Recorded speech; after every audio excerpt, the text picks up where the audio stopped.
Hello everyone, this is Govind sir. Welcome back to lecture number 11, continuation of laws of motion chapter. Today we are going to continue police system, but आज हम थोड़े different type के questions करेंगे. So start करते हैं first question से.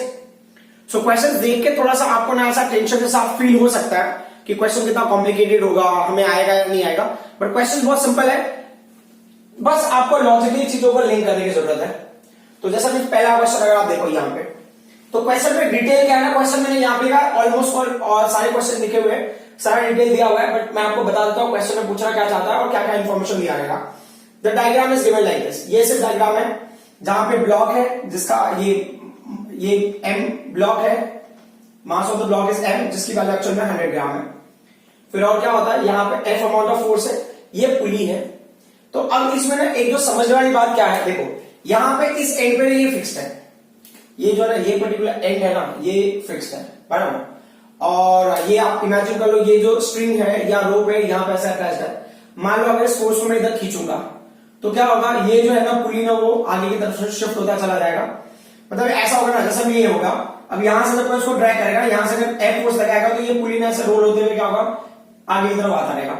तो this distance will decrease and what will happen, pulley will keep shifting in this direction and accordingly ये क्या होगा, ब्लॉक भी क्या होगा, एक्सेलरेट होगा. अब मैंने ना बहुत छोटा सा डायग्राम बनाया स्पेस की वजह से, बट एक्चुअल में बहुत स्पेस होगा, मतलब you can drag for a larger distance, वैसा भी आप कंसीडर कर सकते हो.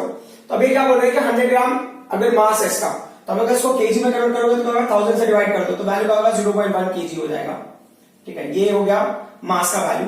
फिर बोल रहे ना what is the amount of force required to pull, या what is the amount of force required to pull the mass m with the acceleration 10 centimeter per second square. मतलब एक्सेलरेशन की वैल्यू 10 मीटर पर second square produce करने के लिए कितना force यहां पे लगाना पड़ेगा. तो एक है एक्सेलरेशन की वैल्यू है, तो मैं वहां पे लिख देता हूं 10 सेंटीमीटर पर सेकंड है, उसको हम लोग को मीटर पर सेकंड स्क्वायर में कन्वर्ट करना है. पर सेकंड स्क्वायर है, सेंटीमीटर पर सेकंड स्क्वायर, मीटर पर सेकंड स्क्वायर में कन्वर्ट करना है. तो 100 से डिवाइड कर दो, 100 से डिवाइड कर दो 0.1 हो जाएगा, 0.1 मीटर पर सेकंड स्क्वायर हो गया. Got it. अब इन चीजों को थोड़ा सा ना और हम एनालाइज करने की कोशिश करते हैं. अगर आपको याद होगा ना पुलिस सिस्टम का रूल क्या है, तो जैसे एक दो जगह प्रैक्टिस के हिसाब से हम देख लेंगे. तो जैसा भी ये मास m है, तो ये मास m है, तो इसके वजह से फोर्स एक्ट होगा, there is a gravitational force which is acting in downward direction. यहां पे भी होगा मास m होगा, इसकी वजह से फोर्स एक्ट होगा डाउनवर्ड डायरेक्शन में, दैट इज mg. ये ना एक्चुअल में बाद में हमें लर्न करना ही है, बट यहां पे किसी कॉन्सेप्ट को इंट्रोड्यूस करने के लिए यहां पे प्रैक्टिस कर लेते हैं. तो अब क्या होगा कि अगर वेट ऐसे डाउनवर्ड डायरेक्शन में जा रहा है तो क्या करेगा, इसके ऊपर टेंशन एक्सर्ट करेगा अपवर्ड डायरेक्शन में. रूल क्या है टेंशन का, कि पुली के पहले और बाद में जो टेंशन है वो सेम होगा. ठीक है, तो ये टेंशन यहाँ पे टी होगा. अब यही टेंशन का होगा यहाँ पे ऐसे. अब मान लो ये वैल्यू ठीक हो गया. अब यहाँ पे देखो ये mg मास है, mg मास की वजह से पुली में कितना टेंशन आएगा, ये स्ट्रिंग में कितना टेंशन, ये mg में से टी टेंशन आएगा, तो यहाँ पे भी टी टेंशन ही आएगा. करेक्ट. तो यहाँ पे भी अगर आप देखोगे तो ये होगा टेंशन टी. समझ में आ रहा है. तो बिफोर एंड आफ्टर पुली जो टेंशन होगा या फोर्स होगा वो सेम होगा. तो ये पुली, ये वाले स्ट्रिंग में जो फोर्स होगा और इसमें जो होगा दोनों सेम होगा. करेक्ट ना. और एज यू कैन सी दोनों टेंशन का डायरेक्शन सेम है, दोनों टेंशन का डायरेक्शन क्या सेम है. तो जैसे इस डायरेक्शन में फोर्स लग रहा है उसी डायरेक्शन में ये फोर्स भी लग जाएगा, तो ये क्या होगा F. तो ये दो फोर्स एक डायरेक्शन में लग रहे हैं. And what will happen to this one, यहां पे क्या होगा, यहां पे टेंशन एक्ट होगा ये इस डायरेक्शन में, या बेसिकली ये ना क्या करेगा, ये भी इस ब्लॉक इस डायरेक्शन में ड्रैग करेगा, तो ये है टेंशन T. तो अगर आप ध्यान से देखोगे तो ये दो फोर्सेस मिलकर इस टेंशन T को जनरेट कर रहे हैं. करेक्ट. तो अब सोल्यूशन वाले पार्ट पे आ जाते हैं. तो हमें क्या मिला, tension T is equal to क्या मिला हमको, 2F मिला. Correct. Tension T is equal to 2F. ये हो गया हमारा इक्वेशन नंबर 1. अब ना जो बॉडी M है, अब फ्री बॉडी डायग्राम वाला फॉर M पे कितना फोर्स एक्ट हो रहा है, T फोर्स एक्ट हो रहा है. मास का वैल्यू क्या है, स्मॉल m है. कौन से A एक्सेलरेशन होगा, बराबर. तो ये हो गया आपका इक्वेशन नंबर 2. अब आप क्या कर सकते हो, अब आप पुट करोगे, किसको पुट करोगे, T की वैल्यू पुट करोगे. तो ये हो गया फ्रॉम 1 and 2 से क्या मिलेगा हमको. सो आपने 2F पुट कर दिया प्लेस ऑफ T, तो हमारा अभी ये वैल्यू क्या जाएगा, this 2F is equal to ये क्या हो जाएगा m इंटू A हो गया. करेक्ट. तो जो अब तक हमने समझा है वो चीजें थोड़ी सी सिंपल है कि ये जो वैल्यू है m का वैल्यू कितना है, 0.1 है, A का वैल्यू क्या है 0.1 है, और ये क्या है 2 है इंटू F है. ये 2 इंटू F को ये लेने तो ये क्या होगा 0.01 हो गया. तो F का वैल्यू कितना हो जाएगा, F का वैल्यू हो जाएगा 0.01 डिवाइडेड बाय 2. तो कैंसिलेशन करोगे तो कितना होगा 0.0 फिर ये 0.5 न्यूटन। इतने फोर्स की रिक्वायरमेंट है बॉडी को मूव करने के। अभी ये क्वेश्चन है किसी एग्जाम में पूछा हुआ है, I don't know in which exam they have asked, but उन्होंने फोर्स की जगह पे कितना लिया, ये मास को क्या लिया 100 केजी लिया। तो 100 केजी के लिए जब लेंगे हम ना, तो 100 केजी मतलब यहाँ पे ले लो 100 केजी, तो 100 विल मल्टीप्लाई बाय 0.1 तो कितना हो जाएगा 10 हो जाएगा। 10 विल बी डिवाइड बाय 2 तो कितना होगा 5 न्यूटन। तो मैंने यहाँ पे 100 ग्राम लिया है, वहां पे उन्होंने क्या किया उस वैल्यू को 100 केजी लिया हुआ है, ठीक है। तो I don't think that any difficulty आपको यहाँ पे लगी होगी। हाँ, सो ये चीजें आपको समझना है, ये बहुत ही इंपॉर्टेंट पॉइंट है कि जो पुली के पहले फोर्स होगा पुली के बाद फोर्स होगा वो क्या होगा, सेम होगा। अब एक हिसाब से देखा जाए तो काफी सारे हद तक हमने ना सेकेंड क्वेश्चन को भी सॉल्व कर ही लिया है। तो अब सेकेंड क्वेश्चन पे आ जाते हैं। तो this I have not just to get the space, कि अगर सोल्यूशन के लिए हमें थोड़ा सा स्पेस मिल जाएगा। अब इस क्वेश्चन में क्या होता है अब जो स्टोरी है यहाँ पे ना देखो, अभी 2 मास के तो हमने ना वेट निकाल लिए, जो थर्ड मास है उसका वेट किधर एक्ट होगा, उसका वेट इधर होगा ऐसा। तो ये होगा अंडर रूट ऑफ, ये होगा 2mg हो जाएगा, करेक्ट। अब मुझे इतना समझ में आ रहा है कि अगर थीटा से लिंक करना ना क्वेश्चन में क्या है, ये क्या बोले, ये डायग्राम था, इस डायग्राम में ये बॉडी ना इक्विलिब्रियम है, ठीक है। इक्विलिब्रियम में अगर होता तो थीटा की वैल्यू क्या होगी इस केस में। तो आपने देखा टेंशन वगैरह हमने निकाल लिया तो कोई इशू नहीं है, ये यहाँ पे mg, यहाँ पे mg, यहाँ पे अंडर 2mg। तो अब ये बोल रहे हैं ना आप किसी से बैलेंस करो, तो यार इससे बैलेंस करना बहुत मुश्किल है क्योंकि थीटा यहाँ पे तो आएगा, यहाँ पे थीटा है, तो अगर इस मास से रिलेट करने की कोशिश करूंगा तो शायद हो सकता है कि कुछ बात बन जाए। तो हम क्या करेंगे कि ये टी है ना, T is neither horizontal nor vertical, तो हम क्या करेंगे टी को रिजॉल्व करेंगे, कैपिटल टी को रिजॉल्व करोगे तो कैपिटल टी का जो एक कंपोनेंट है ना वो इधर बनेगा, ठीक है, और जो उसका दूसरा कंपोनेंट बनेगा वो इधर बनेगा, ऐसे ले लो आप। ये जो कंपोनेंट हो गया यहाँ पे ऐसे और ये दूसरा कंपोनेंट ऐसे हो गया। तो देखो एक चीज समझ लो, ये जो है ना वर्टिकल होगा, ये एंगल दोनों क्या होगा, सेम होगा। तो ये एंगल से अटैच है ये कंपोनेंट, तो उसका नाम क्या होगा, टी कॉस थीटा हो गया।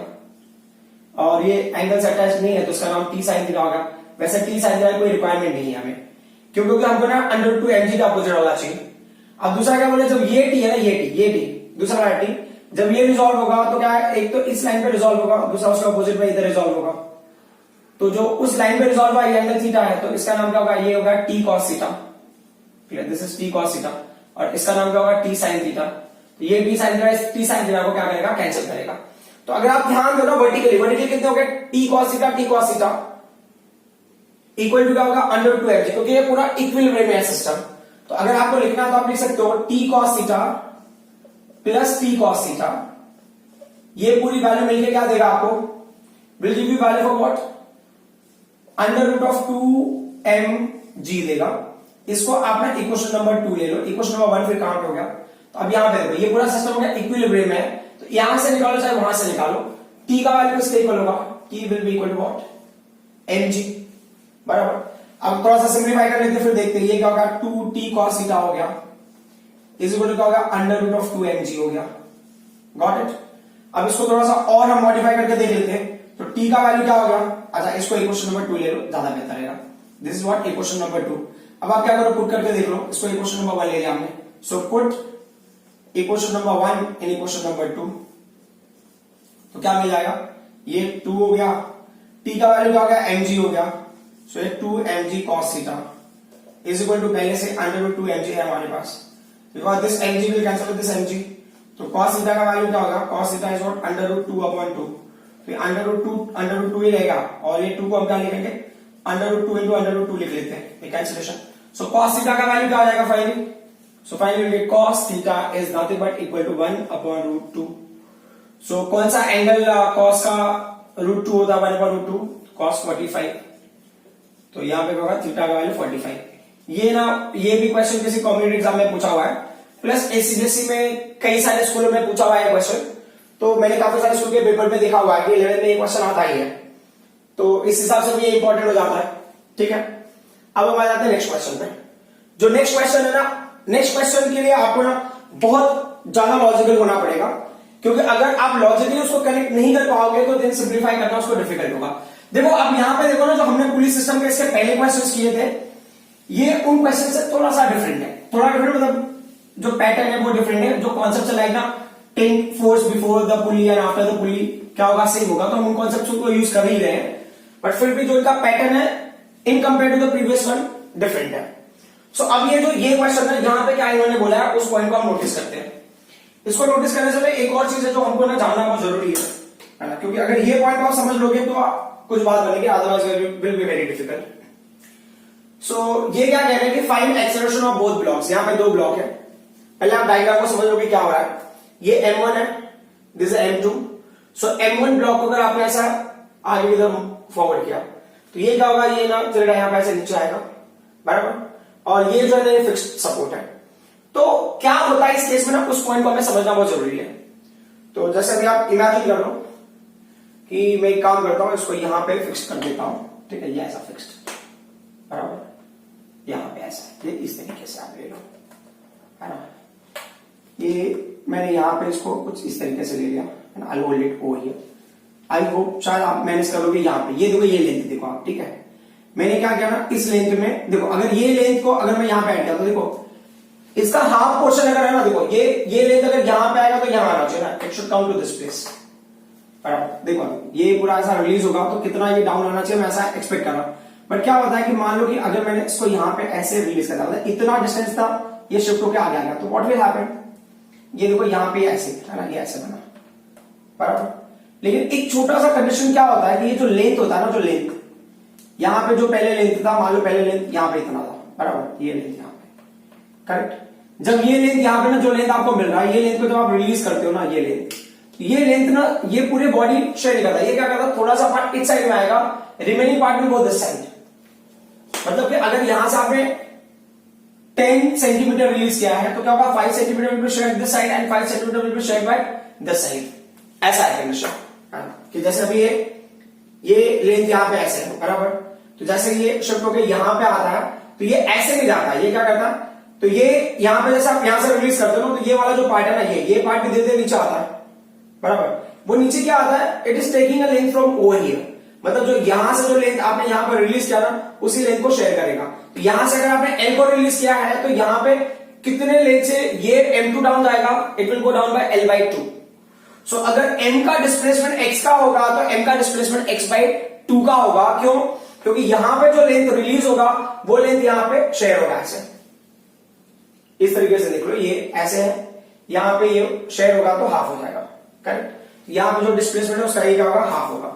तो ये बोल रहा है यहां पे अगर मान लो शिफ्ट की वैल्यू है x, तो यहां पे जो शिफ्ट की वैल्यू होगी वो क्या होगा, x/2 होगा, गॉट इट। मान लो इस केस में ना वेलोसिटी गेन की वैल्यू v होगी, तो यहां पे जो वेलोसिटी गेन की वैल्यू ना वो v/2 होगी, ठीक है। सिमिलरली जब यहां पे एक्सेलरेशन a होगा तो यहां पे जो एक्सेलरेशन होगा सिस्टम का वो होगा a/2 होगा। आपको ये पॉइंट समझ में आएगा तभी आप आगे प्रोसीड कर सकते हो, otherwise will be very difficult. So आप समझ लो यहां पे आपने अगर 1 मीटर का लेंथ रिलीज किया है तो this block will go only by half meter, because half portion is shared by this side and half portion shared by this side. So यहां पे 1 मीटर का रिलीज है, बट यहां पे रिलीज कितने का होगा, हाफ मीटर का ही होगा, तो x/2। अब इस कॉन्सेप्ट को ही हमें आगे प्रोसीड करना है।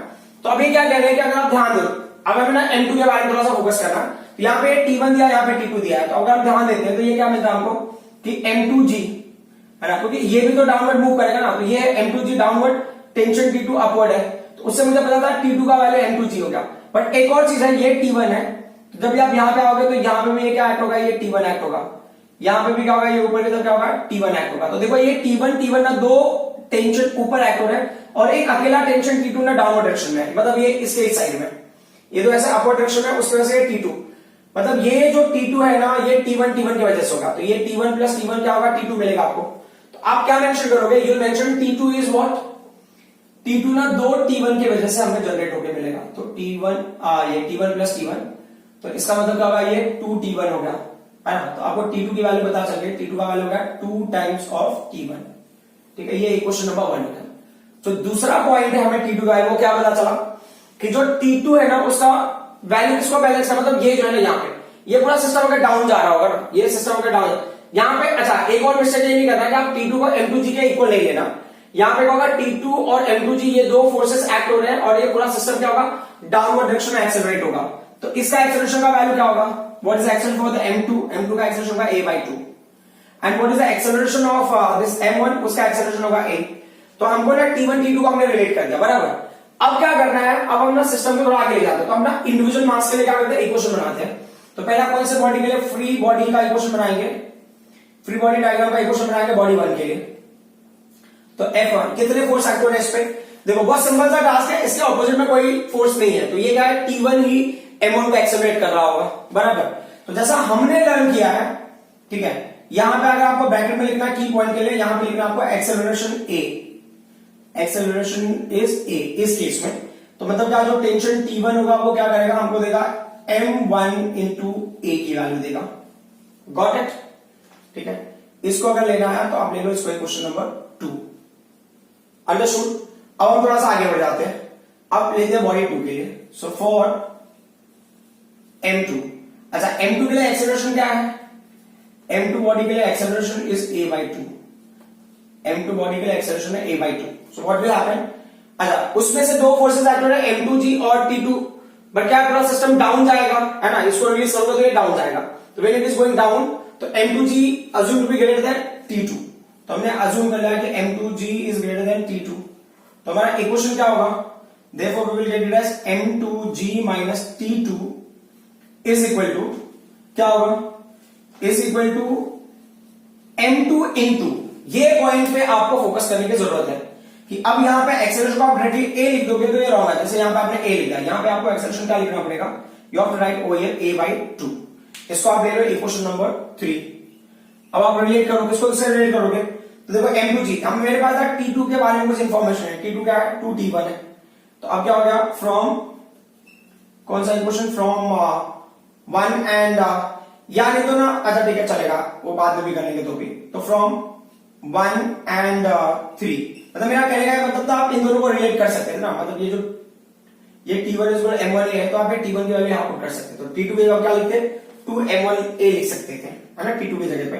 तो चलो ठीक है, अगर आपको लिखना है तो ये फ्रॉम 1 2 एंड 3 लिख देता हूं मैं, बराबर, कैसे, तो अब यहां पे लिखो, ये जो ब्रैकेट में मैं लिख रहा हूं, यहां पे होगा from 1 and 2, from 1 and 2, 1 and 2 से क्या मिल रहा है हमको, what do we get from 1 and 2, तो ये T2 है, बराबर, दिस इज T2, ये क्या है, 2 है, what's the value for T1, T1 का वैल्यू है M1 इंटू A।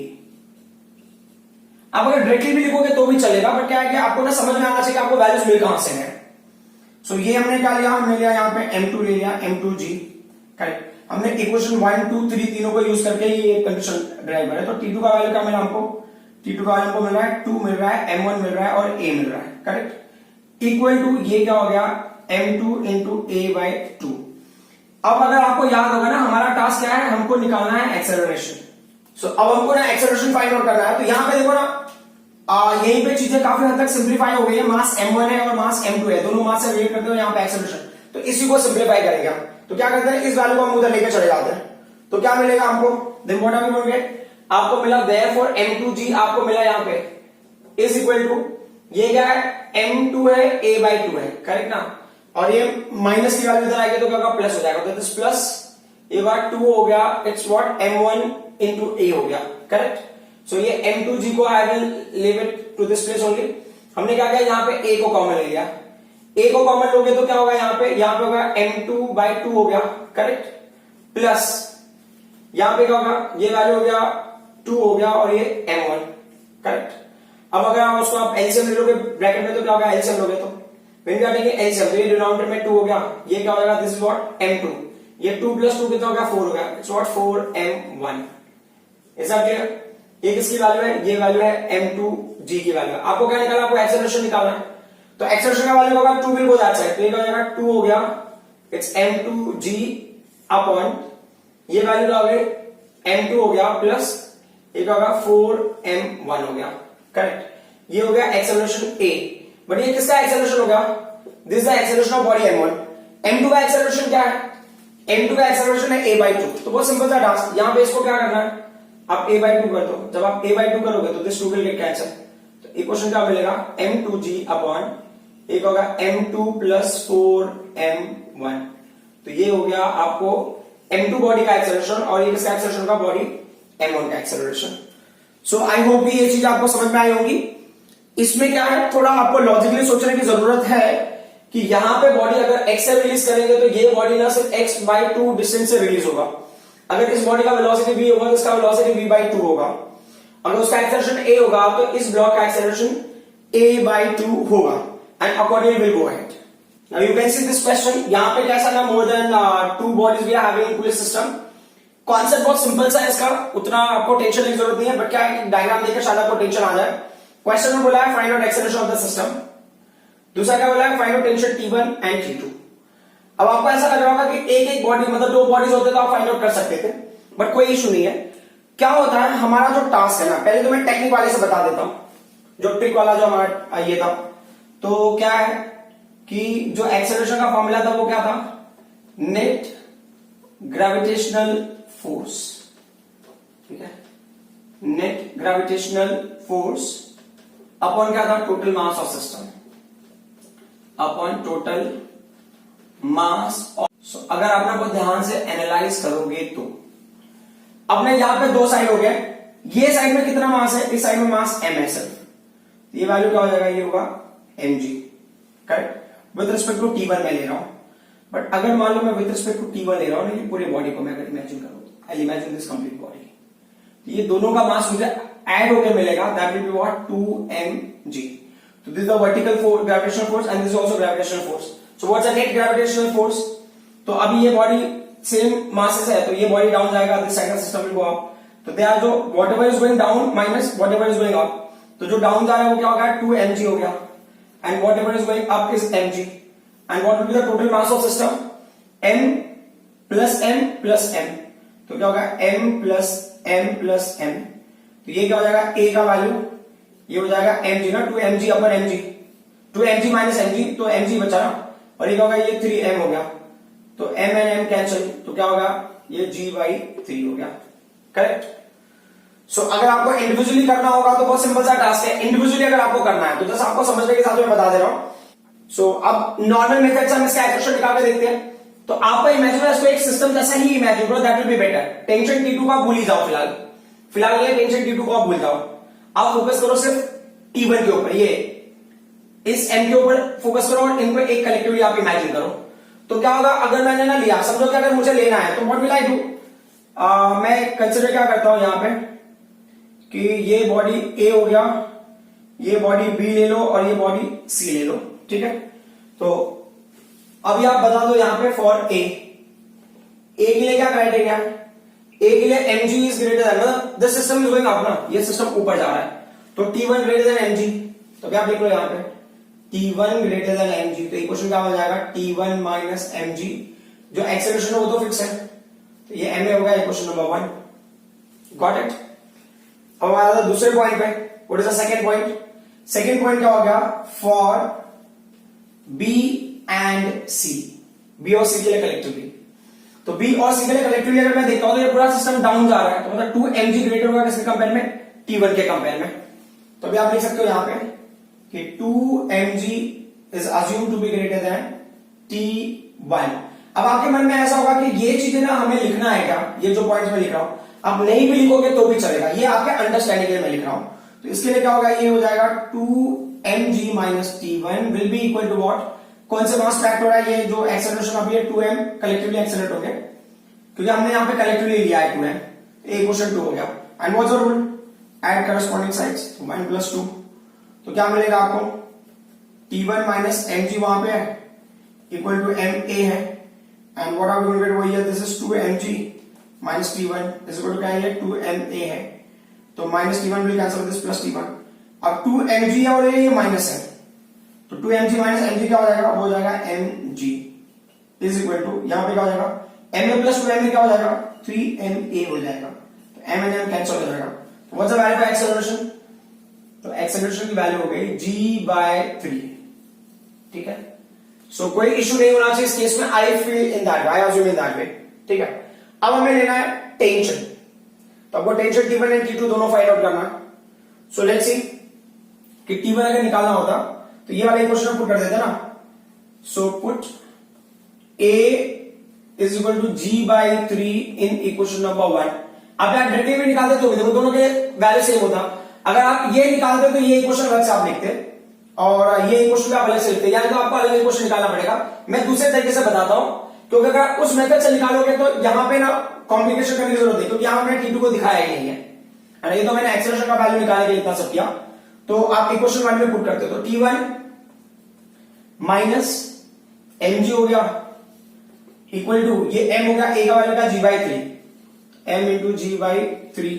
तो क्या करो, ये T1 हो गया, mg will go that side, तो क्या होगा mg प्लस mg/3।